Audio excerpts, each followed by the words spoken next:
Olá pessoal, tudo bom com vocês? Muito prazer, eu me chamo Renilson. Essa é a nossa aula 31 aí do nosso curso, beleza? E olha, já vou logo avisando que nessa aula vai ter assuntos extremamente importantes para a gente programar orientado a objetos, beleza? Que são os assuntos sobre interface e classe abstrata, tá ok? E para a gente iniciar esses conceitos, a gente vai pegar um exemplo bem prático, tá? E básico também, que é o exemplo de um carro e uma motocicleta. Imagine que a gente vai construir uma classe desses dois objetos, beleza? Então a gente vai fazer primeiro a abstração desses dois objetos para a gente incrementar na nossa programação, beleza? Eu vou trazer aqui um diagrama de classe da motocicleta, certo? Do objeto motocicleta. E aí eu vou dar o nome dessa classe, logicamente, de motocicleta, para ficar bem mais fácil aqui para a gente. E aí o que ela pode fazer? Ela pode transportar, pode soar alarme e pode buzinar e travar a corrente. São os métodos que ela pode fazer. Tá? Logicamente, esse transportar não retorna nada, é uma rotina. Soar alarme também é void. E buzinar é um método booleano, ele retorna aí um valor lógico. Se ele estiver buzinando, ele retorna verdadeiro, se não, ele retorna falso. Joia? E percebe o seguinte, que aqui ele vem como uma visibilidade protegido, beleza? Eu coloquei aqui para a gente não esquecer dessas visibilidades, porque é muito importante. E o outro método é sobre travar a corrente, é um método que ela pode fazer aí, tá? Que não retorna absolutamente nada. E todos esses aqui são privados. Agora vamos fazer o diagrama de classe do carro, beleza? Eu trouxe aqui o diagrama e ele também pode transportar, na verdade. Ele pode soar alarme, pode buzinar e o diferencial do carro para a motocicleta é que ele pode dar a ré, né? Já tem essa diferençazinha. Esse método aqui é público. Também coloquei aqui para a gente não esquecer desse símbolozinho, né? O mais representa público, o hashtag representa que é um método protegido e o menos representa que é um método privado. Show de? E aí, pessoal, você pode perceber aqui que há métodos iguais nessas classes, né? Tanto a classe carro como a classe motocicleta tem métodos semelhantes. Transportar, soar alarme e buzinar são métodos que estão nas duas classes, não é verdade? E para a gente não ter que digitar todos esses códigos novamente, né, ter um retrabalho aí na hora de fazer o nosso programa, a gente cria o que a gente chama de interface, tá, pessoal? Para facilitar na hora de programar e não digitar códigos duas vezes, tá ok? A gente cria essa interface que eu dei o nome de automóvel, né, para ficar mais lógico aqui pra gente. E olha só, ele vai receber os métodos que estão nas duas classes. E para simplificar isso aqui, eu vou colocar simplesmente desse jeito. Olha que maravilha, pessoal. Ficou muito mais simples a gente fazer classes dessa forma e simplesmente criar uma interface, tá? Caso essas minhas classes precisam de métodos semelhantes. E aí a gente representa uma interface dessa forma aqui, ó, com esses três pontilhados na nossa linguagem de modelagem unificada, tá? Essa reta com tracinhos. E aí a classe interface, ela funciona aí como se fosse um contrato, tá, pessoal? Eu tenho a minha classe motocicleta que vai fazer um contrato com uma interface chamada automóvel. Essa interface, ela vai me dar a possibilidade de ter alguns métodos, como os métodos transportar, soar alarme e buzinar, tá? Assim como a classe carro também vai fazer um contrato com a interface automóvel para ter esses métodos, joia? E aí quando a gente implementa esse contrato na nossa classe, a gente diz o seguinte, a gente diz que motocicleta implementa automóvel, tá ok, pessoal? No carro, na classe carro, também vai funcionar a mesma coisa. O carro implementa automóvel.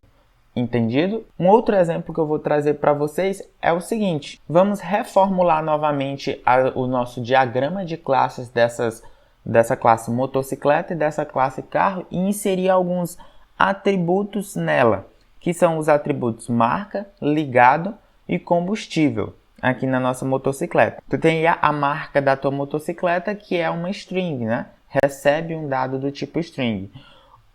Ela pode estar ligada, certo? Então tem essa variável que recebe um dado booleano. Ela pode estar ligada sim verdadeiro, não para falso. E além disso ela vai ter combustível, que ela vai receber aí um valor tipo inteiro. Sei lá, tem 100% de combustível, tá de tanque cheio, tá 30% de combustível, tá quase vazio, certo? Então ela tem sim esses atributos aí que são privados, somente desta classe.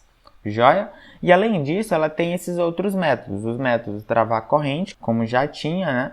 E os métodos getters e setters para modificar e dar acesso aos atributos, certo? Que é os métodos getters e setters. GetMarca, getLigado, getCombust. Eu coloquei aqui combust somente para abreviar, não deixar combustível ficar muito grande. E, além disso, o setMarca, setLigado e o setCombust para modificar os atributos. Belezinha, pessoal? Na nossa classe carro vai funcionar da mesma forma. A única diferença é que ele não funciona a combustível. Vamos dizer que ele funciona a bateria. Tá, todo carro tem uma bateria, mas este carro especial aqui nosso, ele funciona 100% a bateria. Joia? E aí a única diferença é que o carro ele vai dar ré, que não retorna nada, é uma rotina, que também é público. Vai ter o getMarca, getLigado, getBateria, setMarca, setLigado e setBateria. A única diferença é que vai incluir esses métodos getters e setters da bateria. Joia? Bom, pessoal, percebe aqui que a gente tem métodos e atributos iguais em classes diferentes, né, pessoal? E na hora de programar fica muito trabalhoso a gente escrever isso duas vezes, certo? A gente tem, por exemplo, aqui, ó, vários métodos iguais, ó, 1, 2, 3, 4 métodos iguais em classes diferentes no nosso programinha. E para isso, a gente simplesmente cria uma classe abstrata, tá? É exatamente essa classe aqui que a gente chama de classe abstrata. Ela vai conter alguns atributos e métodos que vão se repetir aí nas classes que você for criar. Tá, ok? E aí eu chamei essa classe de automóvel também para ficar mais lógico, né, pra gente. É como se fosse uma generalização maior. A gente tem a classe motocicleta, carro, e eu quero criar métodos que vão se generalizar para outras classes que vão precisar desses métodos. E aí o diagrama de classe agora vai ficar bem mais simples. Vai ficar somente esses métodos e este atributo para a motocicleta e para o carro também da mesma forma. Vai ficar apenas o que é exclusivo do carro e o que é exclusivo da motocicleta. Joia? Esses métodos que se repetem, eu crio uma classe abstrata para conter estes métodos e estes atributos. Joia? E aí eles são representados por essa seta contínua aqui, tá? Quando é que eu vou ter que usar essa seta contínua? Quando eu estiver representando uma classe abstrata. E aí, quando a motocicleta vai receber esses atributos e esses métodos da minha classe abstrata, a gente diz que motocicleta estende automóvel. É como se fosse uma extensão da minha classe. A minha classe motocicleta aumentou as suas propriedades, as suas qualidades, o que ela realmente pode fazer, certo? Então a gente diz que a minha motocicleta estende automóvel. Da mesma forma acontece com o carro. Carro estende automóvel. Joia? E aí eu uso essas setas contínuas, porque eu estou me referindo a uma classe abstrata, certo? Quando é uma interface, eu uso os tracinhos pontilhados. Belezinha, pessoal? E aí, geralmente, a gente diz que essa classe abstrata maior aqui é a classe mãe. Olha só, é como se essa classe aqui fosse a superior, né? A que tivesse acima. E aí, os filhos dela, a gente realmente chama de filha, tá? Quem são as classes filhas? São aquelas classes que herdam as características da classe mãe.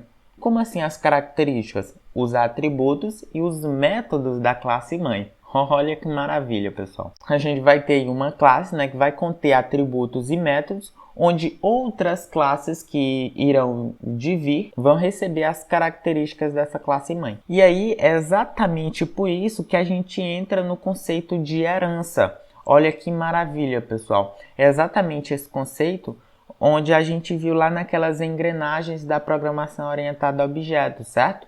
Quando tu tem métodos e atributos que se repetem, tu não precisa digitar novamente esses códigos em uma outra classe. Tu simplesmente torna essa classe filha de uma classe mãe. Olha que maravilha, pessoal.